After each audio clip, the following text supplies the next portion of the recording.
Hello students, welcome to ज्ञान तृप्ति higher education channel.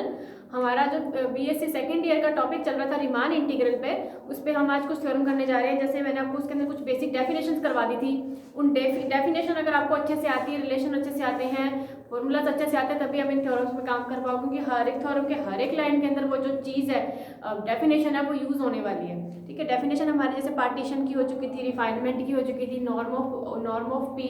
ठीक है, तो ये डेफिनेशन हो चुकी थी। और उसके बाद जो मोस्ट इंपॉर्टेंट है वो मैंने आपको करवाया था रीमान सम या डार्बॉग सम के बारे में, कि रीमान सम क्या होता है। तो वो आपको उसकी डेफिनेशन अच्छे से आनी चाहिए, उसका फॉर्मूला अच्छे से आना चाहिए, और उन दोनों के बीच में रिलेशन क्या होता है, कि रिलेशन की जो Riemann upper lower Riemann sum है वो हमेशा अपर रीमान सम से लेस देन और इक्वल होता है। ये रिलेशन बहुत इंपॉर्टेंट है, इस थ्योरम में यूज आने वाला है। ठीक है, तो चलिए हम चलते हैं अपनी थ्योरम से। तो शुरू करते हैं फर्स्ट थ्योरम से, जो हमारी इसके अंदर काफ़ी सारी थ्योरम्स हैं, तो सारी हमने कवर करेंगे यहाँ। फर्स्ट थ्योरम में बोल रहे हैं कि if f be a real valued bounded function, मतलब कोई एक फंक्शन एफ है, ठीक है, वो रियल नंबर है, मतलब वो कोई फंक्शन है, उसके अंदर सारी की सारी वैल्यूज रियल नंबर्स हैं। ठीक है, और वो बाउंडेड फंक्शन है। ठीक है, वो फंक्शन एफ क्या है, बाउंडेड है, और किसके बीच में डिफाइन हो रहा है, वो इंटरवल हमें गिवन है ए टू बी। ठीक है, फिर उसके बोल रहे हैं कि इस फंक्शन के जो फंक्शन है वो उस इंटरवल के अंदर डिफाइन है, तो उस इंटरवल के अंदर कहीं ना कहीं पर उस फंक्शन का सुप्रीमम और इन्फीमम एग्जिस्ट करेगा। तो वो उसने बोले कि उसका जो सुप्रीमम है वो कैपिटल एम है, एंड स्मॉल एम उसका क्या है, इन्फीमम है उस फंक्शन एफ का उस क्लोज इंटरवल ए बी के अंदर। ऑब्वियस सी बात है, कोई भी इंटरवल दे रखा है उसके अंदर उस किसी ना किसी फंक्शन का सुप्रीमम और इन्फीमम एग्जिस्ट करता ही करता है। फिर वो बोल रहा है फिर ये चीजें आपको हैं, तो फिर आप प्रूफ कीजिए this small M b minus a less than equals to L F P less than equals to U F P and less than equals to capital M P minus a. और सारे के सारे जो P है यहाँ पर, ठीक है, पी माने पार्टीशन, वो किसी क्लोज इंटरवल ए बी से का पार्टीशन किया हुआ है। तो सबसे पहले हमें इसका पार्टीशन करना पड़ेगा, बाकी इतनी जरूरत भी नहीं है, फिर भी हम लिख लेते हैं। फिर सबसे पहले ये लिखते हैं हमें गिवन क्या है। ठीक है, अब करते हैं इसका प्रूफ। सबसे पहले हम इसका पार्टीशन ही कर लेते हैं। Let p is equals to partition, आपको पता है ए बी का अगर पार्टीशन करते हैं तो a is equals to x naught x1 x2 dash dash dash xn equals to b। ठीक है, let p be the partition of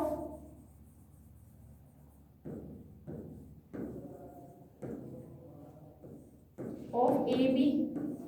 ठीक है, ठीक है, ये क्या है इसका ए बी का हमने क्या कर दिया, पार्टीशन कर दिया किसी फंक्शन एफ के लिए। अब इन्हीं में से कहीं ना कहीं पर उसका सुप्रीमम और इन्फीमम एग्जिस्ट करेगा।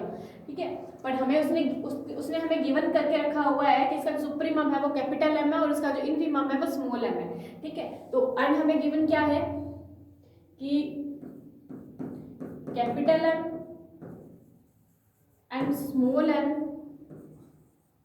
B the supremum and infimum of f in a। ठीक है, मतलब f का जो सुप्रीमम और इन्फीमम क्या है, कैपिटल एम स्मॉल एम है। तो उसके बाद उसने ये भी बोला है कि जो फंक्शन है वो क्या है, बाउंडेड है। तो आपको ये भी पता होना चाहिए, मैं बस लास्ट बता चुकी हूँ कि जो फंक्शन है वो उसके सुप्रीमम और इन्फीमम वैल्यूज के बीच में हमेशा बाउंडेड होता है। तो इसका मतलब क्या है कि जो उसका फंक्शन f है वो उसके इन्फीमम से बड़ा या बराबर होगा f। ठीक है, एफ एक्स ले लो इसको, और इसके सुप्रीमम से छोटा है, तो यानी सुप्रीम इन्फीमम और सुप्रीमम के बीच में इसको बाउंडेड कर दिया। और यहाँ पे x क्या है, यही वैल्यूज है for all x belongs to P A B. मतलब सारे के सारे जो x है वो उसके पार्टीशन से बिलोंग कर रहे हैं। पार्टीशन किसका, ए बी का। ठीक है, यहाँ तक बात समझ में आई।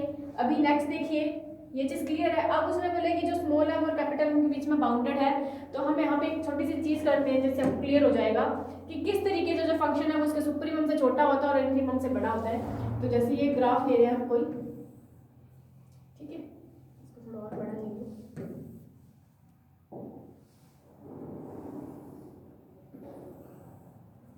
ठीक है,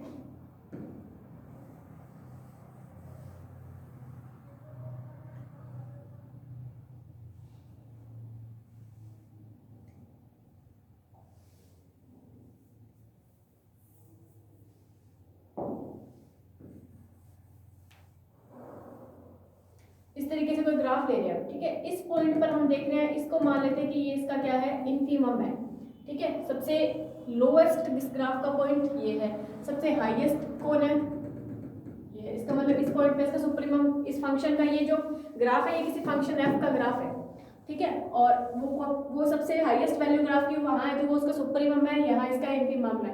अब वो बोल रहे हैं कि सुप्रीमम से इन्फीमम से थोड़ा ऊपर चलोगे तो यहाँ पर कोई ना कोई वैल्यू जैसे ये मिलेगी, ये हमारे पास स्मॉल m r ले लो, यानी इन्फीमम ले लो किसी ना किसी एक पॉइंट पर।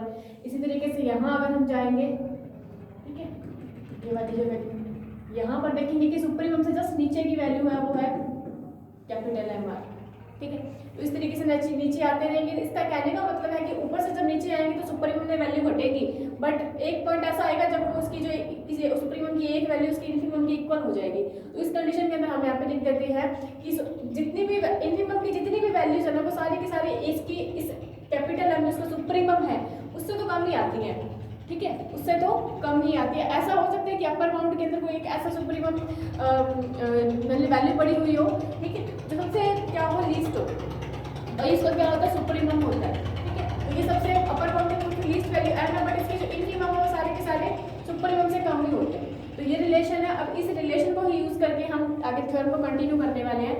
देखिए यहाँ लिख रही हूँ मैं रिलेशन कैसे लिखेंगे, यहाँ पर देखो स्मॉल m सबसे छोटी वैल्यू तो हम लिखेंगे small m is less than equals to small m r is less than equals to capital M r is less than equals to capital M, ठीक है, ये clear.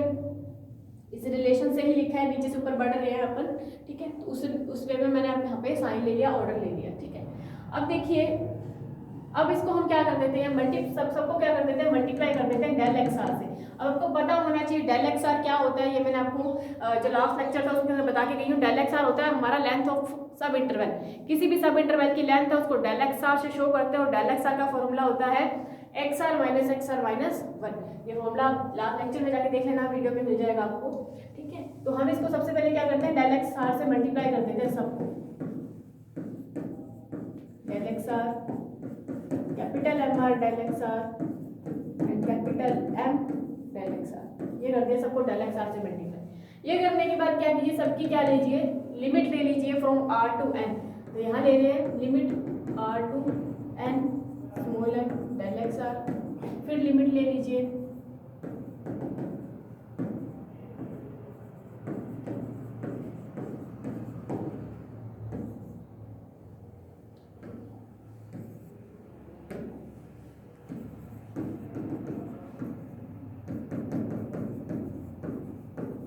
Last less than equal के अंदर 1 to n capital M del x r, ये sequence में चल रहा है, ठीक है।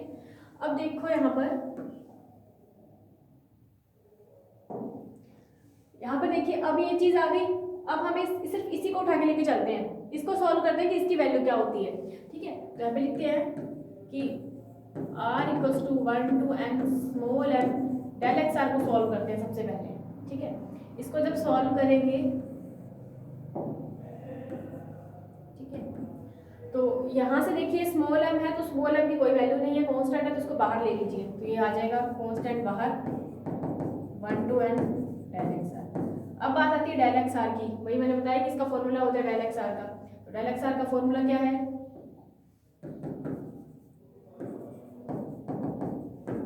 फॉर्मूला होता है एक्स आर माइनस 1, ये फॉर्मूला है, ठीक है। अब इसके अंदर ये लिमिट पुट कर दो, जब इसके अंदर ये लिमिट पुट कर देंगे तो हमारे पास क्या मिलेगा, पहले 1 पुट करोगे मिलेगा x1 माइनस x0, ठीक है, प्लस 2 पुट करेंगे तो x2 माइनस x1, 3 पुट करेंगे तो x3 माइनस x2, इसी तरीके से चलता जाएगा और लास्ट में मिलेगा हमें, लास्ट में मिल जाएगा xn माइनस 1, ये मिल जाएगा, ठीक है। अब एक चीज़ है यहाँ से ये प्लस का x1 माइनस x1 ये कैंसिल हो जाएगा। इसी तरीके से कहीं ना कहीं पे x3 भी पड़ा होगा, यहाँ पर x3 से x3 भी चला जाएगा, ठीक है।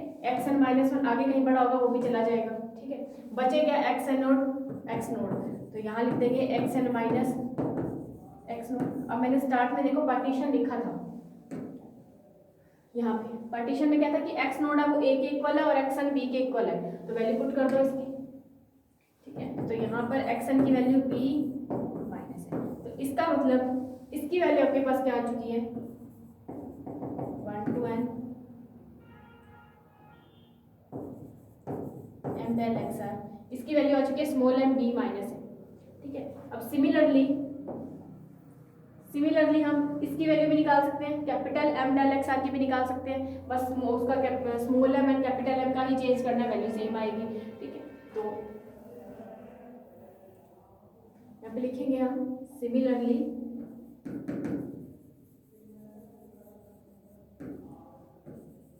R equals to 1 to n capital M del XR equals to capital M B minus है, ये आ गई।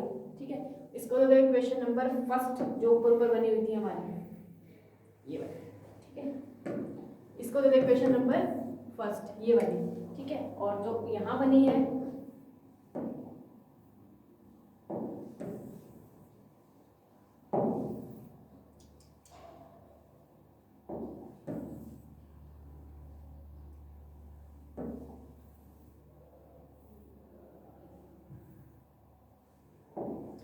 इसको दे इक्वेशन नंबर सेकंड और इक्वेशन नंबर थर्ड। ठीक है, अब 3 इक्वेशंस बन गई। अब बात आती है कि इसके जो बीच का जो रिलेशन है ये वाला, कि इनकी वैल्यूज तो निकल चुकी हैं फर्स्ट वाले की और लास्ट वाले की। अब बीच वाले को ध्यान से देखिए, ये किसी ना किसी के फॉर्मूलाज बन रहे हैं। फॉर्मूला है r limit r1 to n और small m r del xr, ये फॉर्मूला होता है लोअर रिमान सम का। ये मैं आपको पहले करवा चुकी हूँ, लोअर डार्बोक सम। ठीक है, एक ही बात है, लोअर डार्बोक सम या लोअर रिमान सम, उसी का फॉर्मूला है। और यहाँ पे capital M r del xr है, इसका मतलब ये फॉर्मूला किसका है, अपर रिमान सम का। तो ये सी चीज हम नीचे लिखेंगे, we know that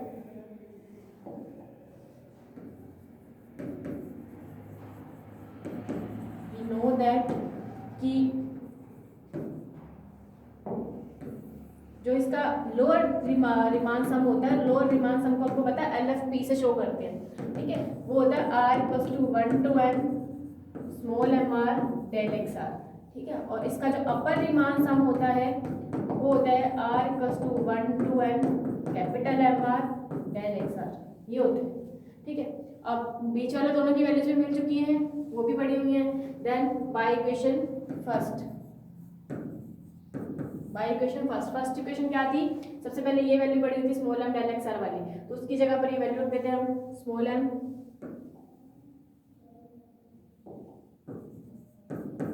b minus a less than equal के अंदर ये वैल्यू पड़ी हुई थी, इसकी जगह क्या लिख देंगे हम, LFP।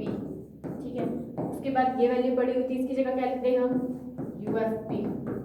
लास्ट में ये वाली वैल्यूज पड़ी हुई थी, तो इसकी वैल्यू क्या है, कैपिटल M B माइनस ए।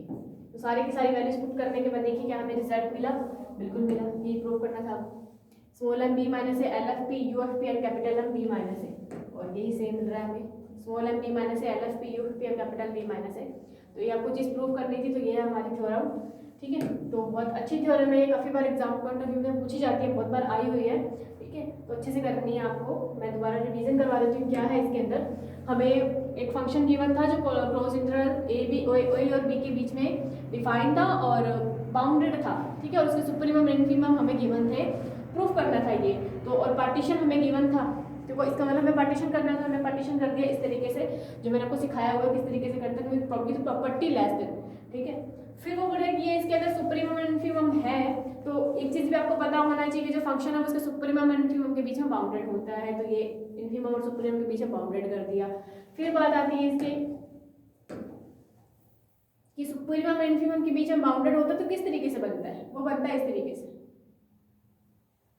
ठीक है, ये मैंने सुप्रीमम एंड इन्फीमम के बीच में दो वैल्यूज ले ली, स्मॉल m r और कैपिटल M r, आप कुछ भी ले सकते हो।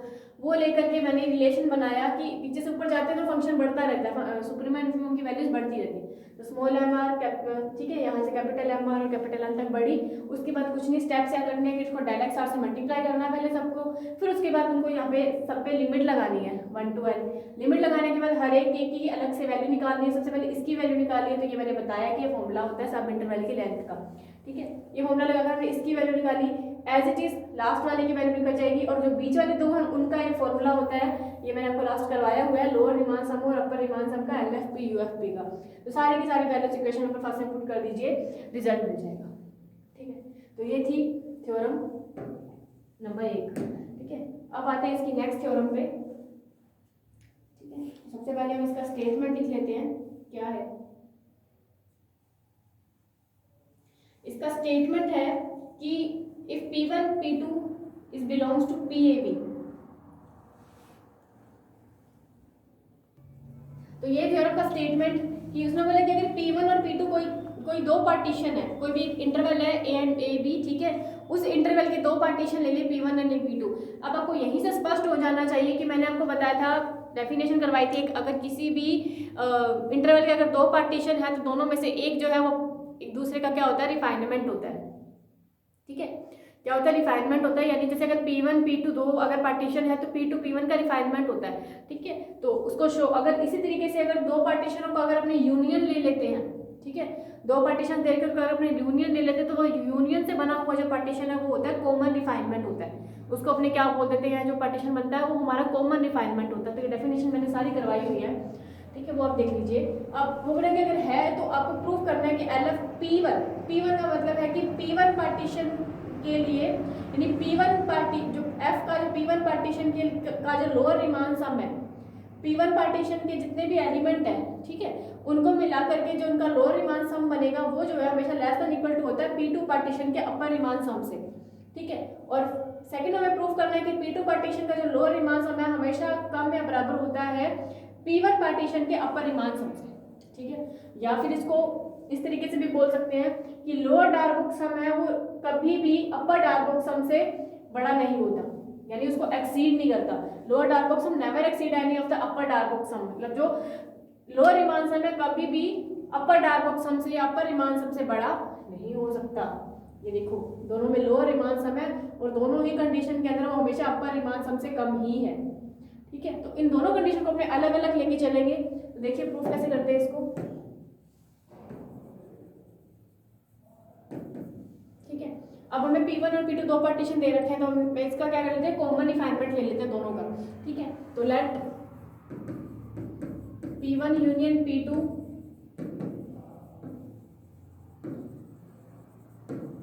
be the common refinement of P1 of partition P1 and P2, P1 and P2 इसका ले लिया हमने कॉमन रिफाइनमेंट।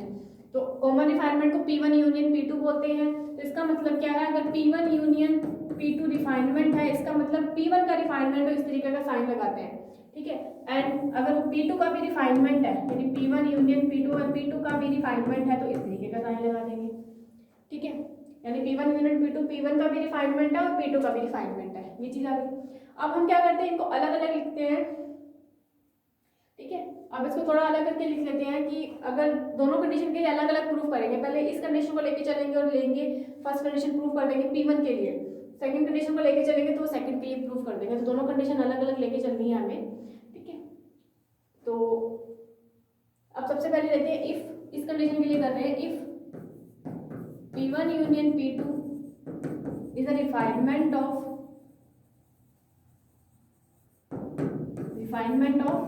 P1। अगर P1 यूनियन P2 P1 का रिफाइनमेंट है, देन अब एक चीज और है यहाँ पे, इसके रिफाइनमेंट से रिलेटेड एक छोटा सा स्टेटमेंट ही समझ लो कि अगर कोई एक पार्टीशन जो है दे रखा है और उसका अपने रिफाइनमेंट करते हैं, तो ये आपको चीज याद रखनी है कि उसका जो पार्टीशन है, पार्टीशन का जो जिस पार्टीशन का रिफाइनमेंट ले रहे हो, जिस पार्टीशन का रिफाइनमेंट ले लो, किसका ले रहे हैं, P1 का रिफाइनमेंट लेना, तो यहाँ पे P1 लेंगे। तो कहने का मतलब है कि जो P1 पार्टीशन का जो लोअर रिमान सम है हमेशा छोटा या बराबर होता है उसके रिफाइनमेंट के लोअर रिमान सम से। ठीक है, इस P1 का रिफाइनमेंट कौन है, P1 यूनियन P2 है। ठीक है, P1 का रिफाइनमेंट कौन है, P1 यूनियन P2 है। ठीक है, तो इस P1 यूनियन P2 पार्टीशन के लोअर रिमान सम का जो लोअर रिमान सम है हमेशा बड़ा होगा P1 पार्टीशन के लोअर रिमान सम से, यानी जिससे वो बना हुआ है। ठीक है, इसी तरीके से इसको करते हैं क्वेश्चन नंबर फर्स्ट। इसी तरीके से एक और कंडीशन बन जाएगी इसमें, क्या कि इसका जो रिफाइनमेंट है, कि रिफाइनमेंट का जो अपर रिमान सम है P1 यूनियन P2, रिफाइनमेंट का जो अपर रिमांड सम है वो हमेशा छोटा या बराबर होता है उस जिस पार्टीशन से वो बना हुआ है उसके अपर रिमांड सम से। ठीक है, तो ये कंडीशन आपको याद ही रखनी है। ठीक है, कि रिफाइनमेंट के ही अंदर ये केस लगता है कि जो उसका जिस पार्टीशन का वो रिफाइनमेंट है, वो जो पार्टीशन का जो लोअर रिमांड सम है वो अपने रिफाइनमेंट के लोअर रिमांड सम से हमेशा छोटा होता है। फिर आती है अपर रिमांड सम की बात कि रिफाइनमेंट का जो अपर रिमांड सम है वो कम या बराबर होता है जिस पार्टीशन से वो बना है रिफाइनमेंट उस पार्टीशन के अपर रिमांड सम से। ये कंडीशन है, ये याद रखनी है। अब ये दो कंडीशन होगी। अब एक कंडीशन आप खुद जानते हैं कि आपको बताया कि जो लोअर रिमांड किसी भी सिंगल पार्टीशन का इसी सेम पार्टीशन का जो लोअर रिमांड सम है और अपर रिमांड सम है वो हमेशा लोअर रिमांड सम अपर रिमांड सम से कम होता है। अब देखो यहाँ पे P1 union P2 same partition है, P1 union P2 same partition है, यानी दोनों सेम ही पार्टीशन के एलिमेंट्स हैं, यानी ये तो इसी पार्टीशन का लोअर रिमांड सम है और ये जो है इस पार्टीशन का अपर रिमांड सम है। तो यहाँ पे लिख देंगे कि एंड वी नो दैट, ये मैं आपको जब डार्क बॉक्स सम करवाई डेफिनेशन करवाई थी वहां ये चीज बताई थी मैंने। एंड वी नो दैट कि जो LFP है किसी भी सेम पार्टीशन का जो लोअर रिमांड सम है वो हमेशा लेस देन इक्वल के अंदर होता है उसी पार्टीशन के अपर रिमांड सम से। ठीक है, उसी पार्टीशन के अपर रिमांड सम से कम या बराबर होता है। अब यहाँ पे हमारे पास P1 unit P2 same partition है, इसका मतलब क्या है? इसका मतलब है कि जो LFP1 यूनियन P2 है वो हमेशा कम या बराबर होगा UFP1 यूनियन P2 से। ठीक है, बिल्कुल होगा इस कंडीशन से। ये डेफिनेशन से चीज आई और डेफिनेशन से हमने इन दोनों के बीच में रिलेशन बना लिया। Then by equation first, second and third. First, second and third, तीन इक्वेशन से देखो। सबसे पहले लिखते हैं LFP1। LFP1 है वो लेस देन इक्वल के अंदर क्या है? LFP1 union P2। अब LFP1 यूनियन P2 किससे लेस देन है? वो इससे लेस देन है, तो यहाँ पे इसके साथ क्या लिख देते हैं?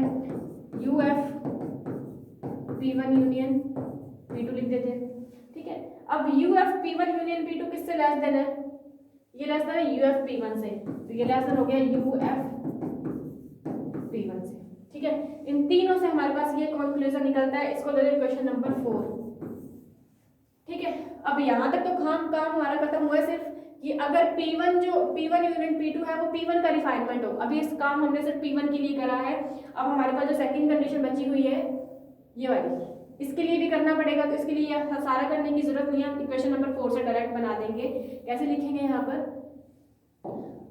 Now if P1 union P2 is the refinement of P2, अगर वो P2 का रिफाइनमेंट हो तब क्या केस बनेगा? तब इसी में डायरेक्ट जहां जहां P1 है वहां P2 कर दो। ठीक है, तब बनेगा LFP2 लेस देन इक्वल में LFP1 यूनियन P2। ठीक है, लेस देन इक्वल में UFP1 union P2 less than equal में UFP2। Equation number 5। अब इन दोनों से हमें वो रिलेशन निकालने हैं सारे के सारे। ठीक है, तो बाय इक्वेशन 4 एंड 5।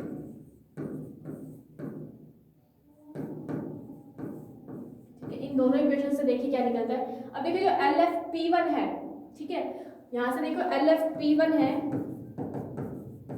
वो लेस देन इक्वल में LFP1 union P2 UFP1 union, नीचे भी सेम है LFP1 यूनियन P2 UFP1 ये, तो इन दोनों की जगह पर, ठीक है, इन दोनों की जगह पर मैं ये पुट कर सकती हूँ क्योंकि ये सारी चीजें लेस देन में चल रही है और इसके लेस देन में कौन है? UFP2 है। या फिर इस लास्ट को ही देख लो, ये चलता रहा, लास्ट में UFP1 यूनियन P2 मिला हमें, यहाँ भी UFP1 यूनियन, और ये किससे लेस देन है? UFP2 से है। तो अगर ये जो है इससे भी लेस देन है और इससे भी लेस देन है, तो इसकी जगह पर ये लिख सकते हैं, कोई प्रॉब्लम नहीं होगी क्योंकि दोनों ये जो लेस देन है दोनों से, तो इसकी जगह पर चाहे ये लिखूं चाहे वो लिखूं कोई फर्क नहीं पड़ता, बट हमें प्रूफ ये करना है तो हम उसकी जगह पर ये लिख देंगे क्योंकि ये कंडीशन सेम है। तो यहाँ पर लिख देंगे लेस देन इक्वल के अंदर UFP2। ठीक है, अब सेकंड कंडीशन देखिए, इसको यहाँ पे लिख दो LFP2। अब LFP2 है वो less than LFP1 union P2 UFP1 union P2, तो ये भी क्या है, सेम है। अगर इसकी जगह पर ये लिख दूं कोई फर्क नहीं पड़ेगा, मतलब इन दोनों को इंटरचेंज ही करना है। तो नीचे क्या आ जाएगा, UFP1 हो जाएगा। ठीक है, तो प्रूफ हो गया कि पार्टीशन जितने भी लोअर रीमान सम होते हैं हमेशा अपने किसी भी पार्टीशन के अपर रीमान सम से कभी भी बड़े नहीं हो सकते, हमेशा छोटे ही होते हैं।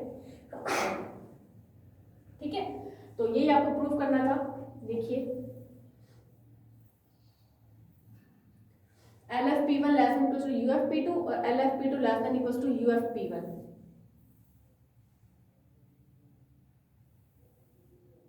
ये देखिए, ठीक है, तो ये हमें प्रूफ करना था, हैंस प्रूफ्ड। ये थी हमारी सेकंड थ्योरम।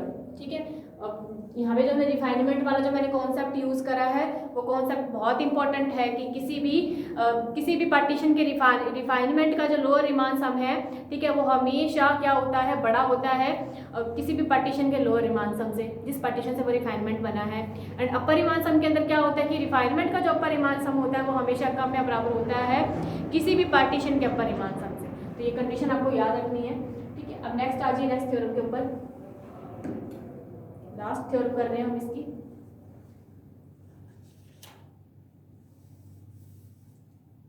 हमें एक फंक्शन दे रखा है, तीन फंक्शन दे रखे हैं हमें थ्योरम के अंदर। थर्ड थ्योरम है कि if f and g be two real valued functions,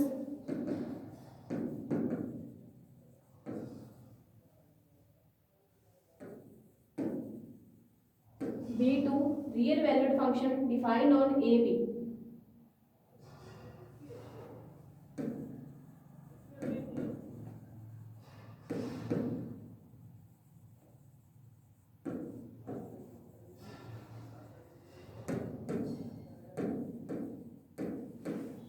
defined on AB and P belongs to PAB.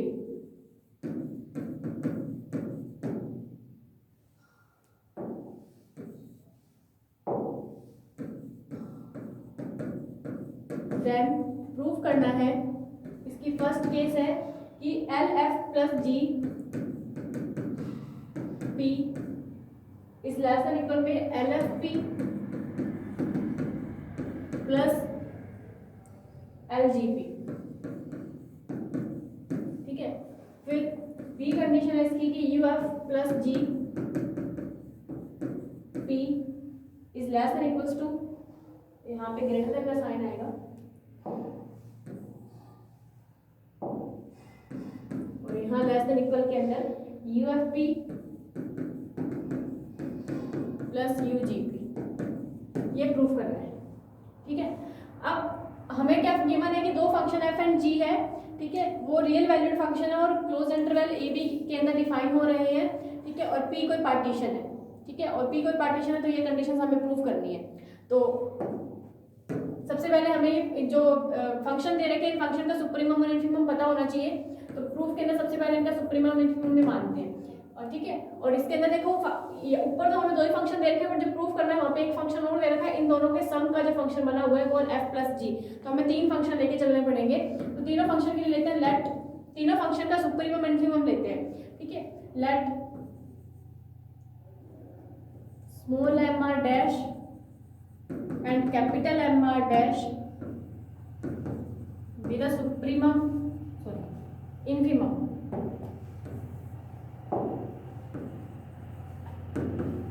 Infimum and supremum of function f। ये किसी फंक्शन f के ले लीजिए आप।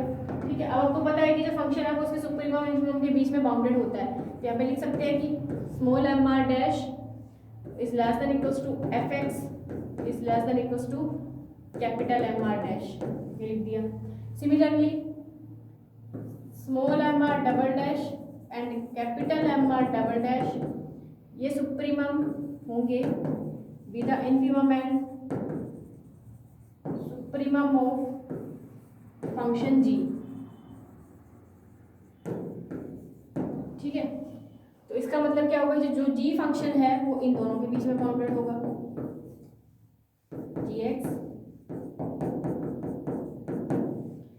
अब इन दोनों के सम से जो बना हुआ फंक्शन क्या है f प्लस g है, तो उसके लिए भी लिखना पड़ेगा। इसके लिए लिख लो जो कि एम आर और कैपिटल एम आर है, ये सुप्रीमम एंड इन्फीमम क्या है, वो फंक्शन एफ प्लस जी। ठीक है, तो क्या लिखते हैं कि जो स्मॉल एम आर और इनके बीच में क्या कर रहा है, ये फंक्शन लाई कर रहा है। अब इन तीनों कंडीशंस को हमें यूज करके चलना है। पहले हम सिर्फ इसके अंदर इन्फीमम के लिए काम कर रहे हैं कि जो फंक्शन है वो इन्फीमम से बड़ा है तीनों कंडीशन के अंदर। तो हम सबसे पहले ये दो फंक्शन लेके चलते हैं bye equation first and second. इनको नेम दे देते हैं, या फिर नेम देने की जरूरत नहीं, सीधा ए में चलो। यहाँ पे सबसे इसका फर्स्ट पार्ट ए प्रूव करने जा रहे हैं, तो ए के अंदर लिखते हैं हम पहले सिर्फ इन्फीमम की बात लेके चल रहे हैं। सबसे पहले एफ फंक्शन के लिए इन्फीमम क्या था कि जो फंक्शन है एफ एक्स है वो ग्रेटर देन इक्वल्स टू है स्मॉल एम आर डैश से। ठीक है, और जो जी एक्स था वो भी ग्रेटर देन इक्वल्स था small M R double dash से। तो इन दोनों को क्या कर दो, सम कर दो। F x plus ji X is greater than equals to small M R dash plus small M R double dash. ठीक है, यहाँ से x बाहर ले लो तो फंक्शन बनेगा f plus ji X greater than equals to M are dash plus small M R double dash. ठीक है, अब उसने बोले कि जो f प्लस जी है, ठीक है, जो f प्लस जी है इसका इन्फीमम क्या है, दोनों इन्फीमम में चल रहे थे, इसका मतलब यहाँ पे इन्फीमम लेना पड़ेगा कि जो f प्लस जी है ये इनसे बड़ा है, बट f प्लस जी की बात हो रही है तो जो फंक्शन स्मॉल ये जो फंक्शन है जो इसका इन्फीमम स्मॉल एम आर है उससे बड़ा है। ठीक है, ये किससे बड़ा है, स्मॉल एम आर से बड़ा। तो इसकी जगह पर हमने लिख सकते हैं स्मॉल एम आर, यहाँ पे लिखेंगे because small M R is the infimum of f plus g. So अगर यहाँ पे इन्फीमम है तो इसकी जगह पर हम क्या लिख देंगे, small M R is greater than equals to M are dash plus small M R double dash. ठीक है, फिर इनकी क्या कर दो, सबकी लिमिट ले लो। ठीक है, लिमिट या डेल एक्स आर से पहले मल्टीप्लाई कर दो, फिर लिमिट ले लो। ये डेल एक्स आर, यहाँ भी M are dash del x r plus small M R double dash del x r. उसके बाद लिमिट ले लो सबकी, 1 to n small M R del x r 1 to n small M R dash del x r plus 1 to n small M R double dash del x r. ठीक है, सबकी limit लेने के बाद सबको सॉल्व करो। ठीक है, ये फॉर्मूला किसका होता है, एम आर किसका इन्फीमम है, एफ प्लस जी का। ठीक है, इसका मतलब small M R del x r जो है ये एल एफ पी है, मतलब लोअर रिमान सम है किसका, फंक्शन एफ प्लस जी का। तो ये लोअर रिमान सम है एफ प्लस जी का, तो यहाँ पे लिखेंगे एफ प्लस जी। ठीक है, फोर पार्टीशन इसके लिए चल रहा था, ये देखिए पीछे पी के लिए। ठीक है, पी पार्टीशन गिवन था तो यहाँ पे हो जाएगा P greater than equals to M are dash किसका इन्फीमम था, ये F का था, तो ये लोअर रिमान सम हो गया FP का। ठीक है, इसी तरीके से जो small M R double dash ये G का था, इसका मतलब ये लोअर रिमान सम है G का। ठीक है, तो ये हमारी फर्स्ट कंडीशन प्रूफ हो चुकी है। ये पूछा था उसने कि बताइए F plus G P is greater than equals to L F P and L G P.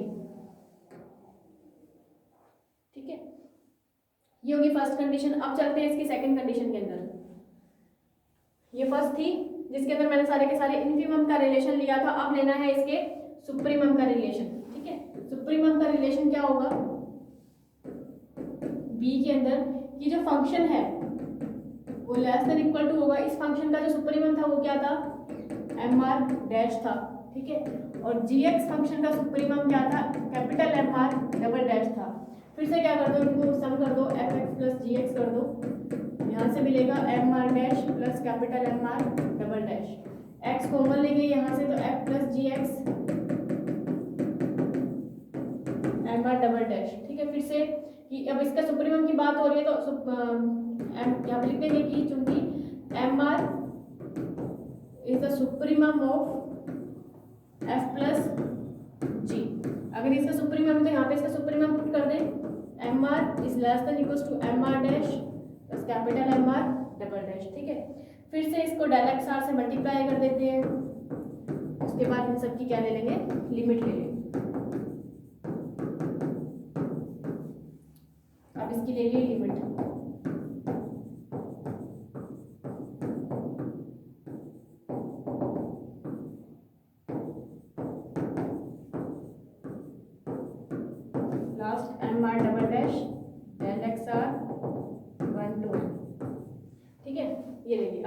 Formulas बन चुके हैं, देख लो।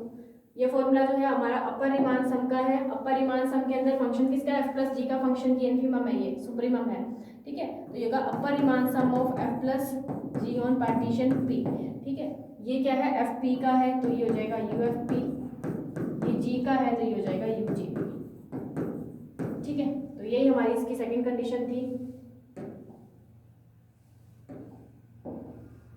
ये देखिए U F plus G P is less than equal to U F P and U G P, और यही हमें prove करना था, U F P plus U G P. तो ये थे हमारे आज के थ्योरम रीमान सम के ऊपर, ठीक है। रीमान सम के ऊपर ये थ्योरम हो गई है हमारी। तो अभी कुछ एक और थ्योरम और आएंगे, 3-4 थ्योरम करेंगे हम, ठीक है। तो उसके बाद हम वो कंप्लीट करने के बाद हमारा रीमान इंटीग्रल वाला जो चैप्टर है वो कंप्लीट हो जाएगा, ठीक है। और उसके बाद हम नेक्स्ट बुक अपनी शुरू करेंगे बीएससी सेकंड ईयर के अंदर, ठीक है। 1-2 दिन के अंदर 2 लेक्चर और बनेंगे, वो कंप्लीट होने के बाद हम नेक्स्ट लेक्चर पे चलेंगे। Thanks for watching.